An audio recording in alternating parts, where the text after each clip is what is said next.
That was a long winter, but the Cobra is finally back and now it's drivable. I picked the car up from Cobra Dan's down in Massachusetts, and the car looks incredible as far as the valve covers and everything else. I'll insert some more video and a little bit, go over the whole engine, everything that was done to it underneath the hood. As far as other stuff done to the car, it's got a brand new differential. If you saw the video a few videos ago, the differential was bad. That's what my issue was that I was having at the very end of 2025 before putting it up for the winter. Differential was pretty much cooked. So that was taken care of. It now has catalytic converters, and it sounds incredibly frigging mean. Unbelievable. It's got like such a deep tone to it now. And I will throw in a clip of the exhaust as well.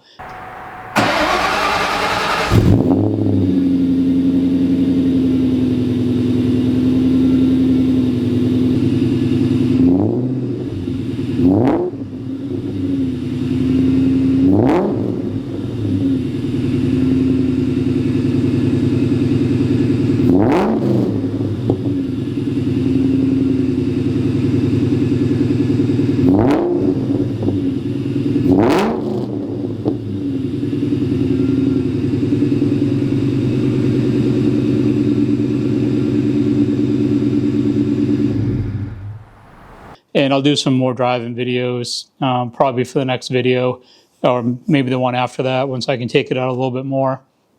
Also, the power steering rack had a slight leak that was taken care of, and the oil cooler, as I suspected, was leaking, and that was taken care of. So now there's no mechanical issues with the car at all, so now I can officially sell it with no problems with it. Just kidding, that's a late April Day Fool's joke. I'm not selling the car. Unless you offer me a really stupid price, which is weird because often, I'm going to sidetrack here just for a second. People post photos of the Cobras all the time in these groups on Facebook, and someone will say, how much do you want for it? And it's not even a for sale ad, but you want to pull something away from me that I'm not really selling. You have to offer a price that's so unbelievable that I'm like, well, I guess I will sell it now, because if it's not actually for sale, then someone's probably not really considering what they would honestly take for it. Anyway, back on topic. The car runs really, really good. Drove it back from Mass just yesterday. It was about 2.5 hour drive plus traffic slowdown, so it took quite a while to come back. The car sounds really, really good with the cats on it. If I can for this video, maybe I'll get a drive-by just on my road by the house so you guys can hear it a little bit more instead of just idling.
Also, I have a potential dyno day because it does have to be retuned with the cats because, as I said in another video, the cats are an added restriction, so the boost may actually go up.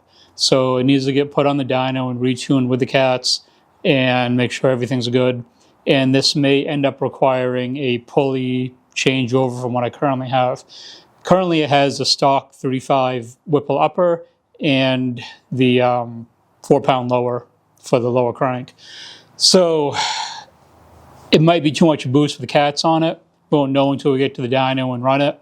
but I may end up switching to either a 2-pound or a stock size lower crank pulley, and maybe dropping down the upper to like a 3.3, because I would like to keep the boost at 17 to 18 pounds, right in there. I don't want to drop too low, but I don't want to be over 19 either, so it's that balancing point. I'll come back in a few minutes, but I'll cut to the part of the video where I talk about underneath the hood, what was done, everything with that, so you guys can see some video of that with the new valve covers on there, and I'll come back and cover a few more things.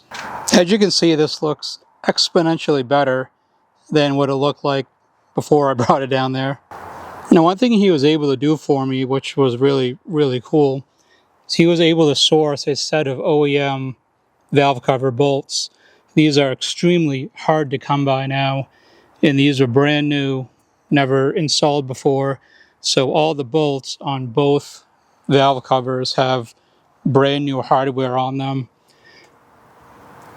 Ones I had were, they were fine, but these definitely look a lot better, and it really helps the black stand out a lot more. The other thing too is this coolant crossover tube. My other one was in such terrible, terrible shape. It looked really, really bad. This one came off a real low mile Terminator, grabbed it off eBay, and the reason for that is we had to ditch the coolant, not the coolant crossover, really. We had to ditch the head cooling mod that this had.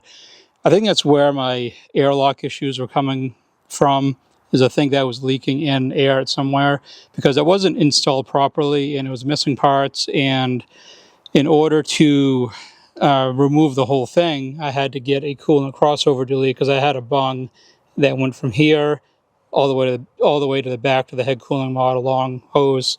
I may have showed you that in the video, or maybe later on. I'm not sure how I'm going to piece this all together yet, but I'll show you guys the actual coolant crossover delete that I had before.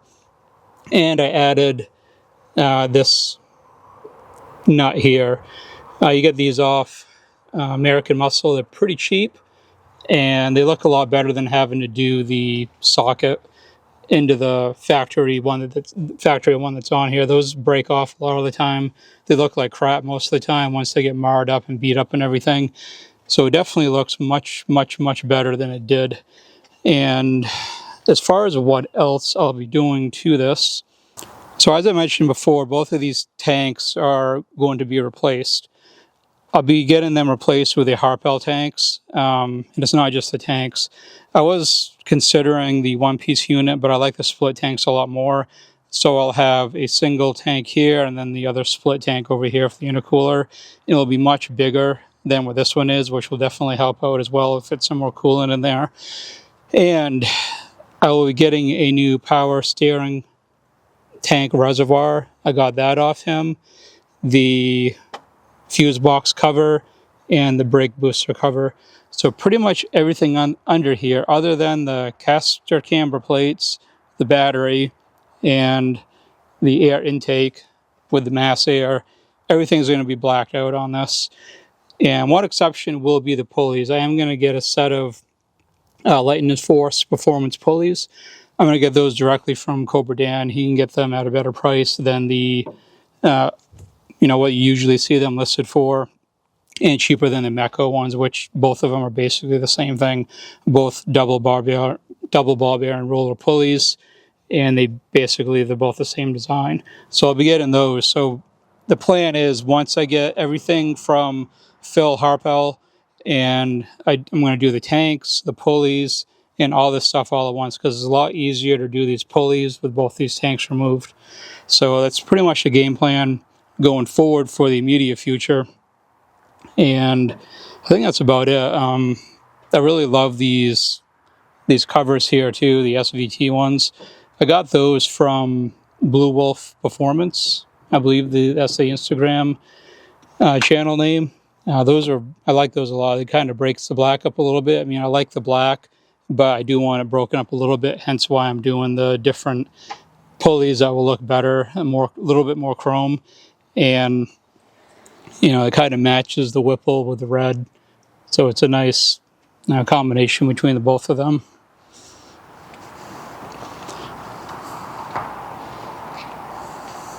So as you can see, it looks a whole lot better. I'll throw up a photo right here of what the car looked like the day that I went down to Virginia to first look at it. I did end up buying it that day, but as you can see, the car went through a massive transformation from how it looked then to how it is now.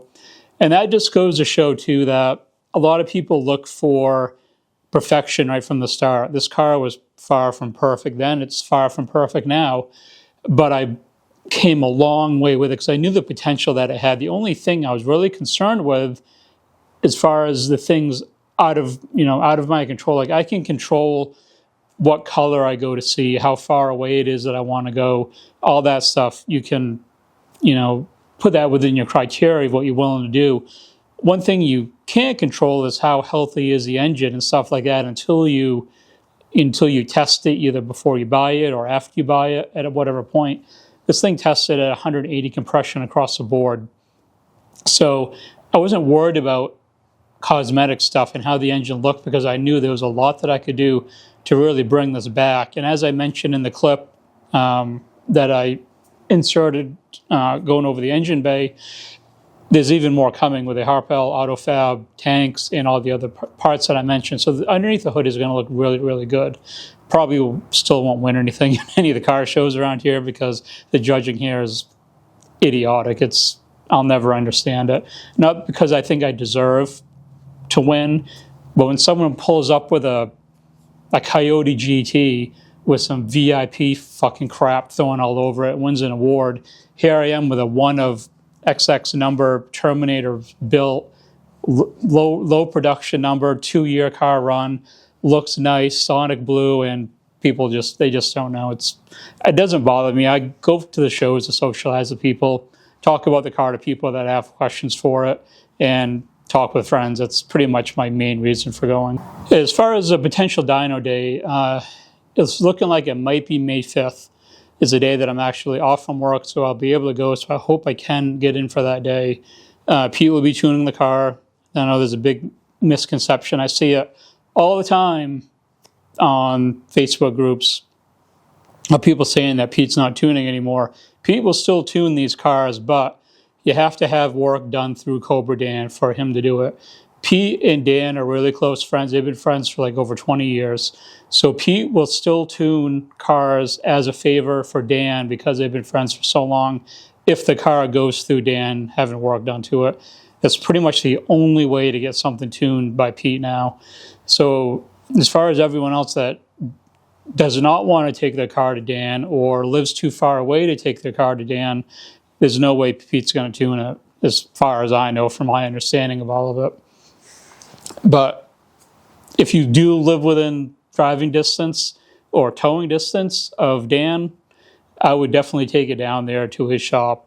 I'm going to do a whole nother separate video pretty much comparing really good performance shops and ones that are absolutely terrible.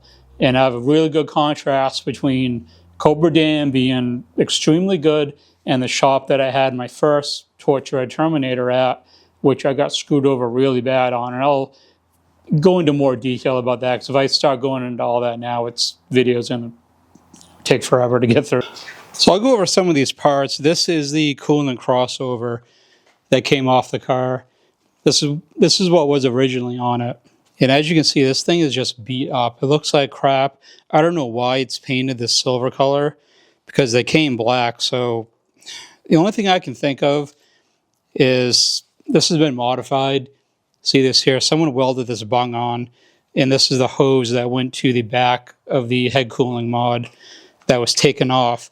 So this is why Dan couldn't run this anymore, because if you disconnect the head cooling mod, this hose comes off, and then you still have this bung. So we decided just to buy a different coolant crossover, and the one that I got looked so much better than this pile of crap now.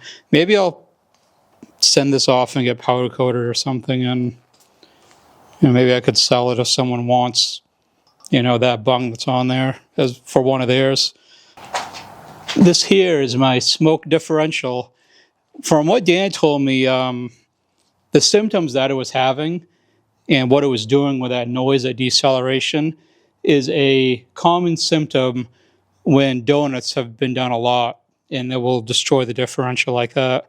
Now, I never did donuts with a car, but that doesn't mean through the 23-year history of this car that other people weren't doing that. So if anyone wants a 31 spline limited slip differential for a Cobra, it's broken, but I'll sell it to you really cheap.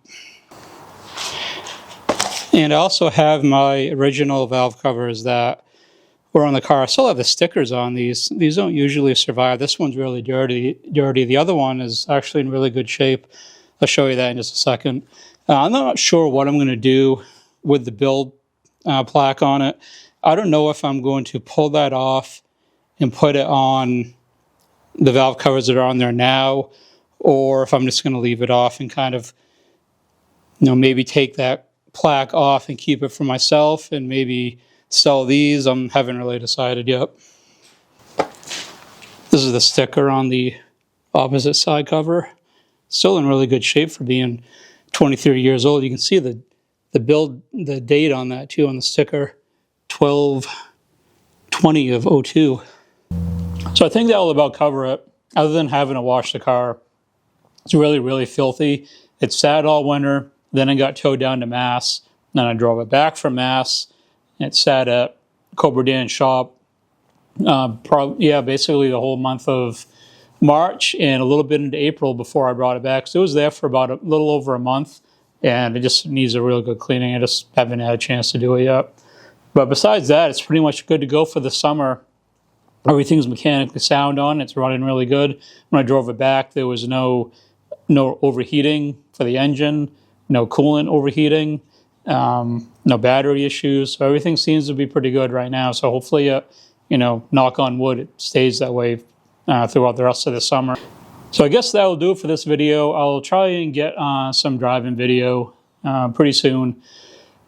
In-car stuff that I used to do a lot of. I didn't get a chance to do too much of it last year. I'll do some more of that so you guys can see how it sounds from inside the car.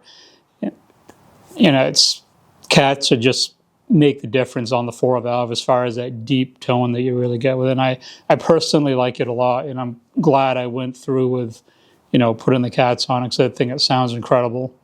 But if you did make it this far in the video, make sure to leave it a like. Lots more Cobra stuff coming up for the coming months and throughout the summer. So if you're new to the channel, the sub button is down below. But above all else, thanks for watching.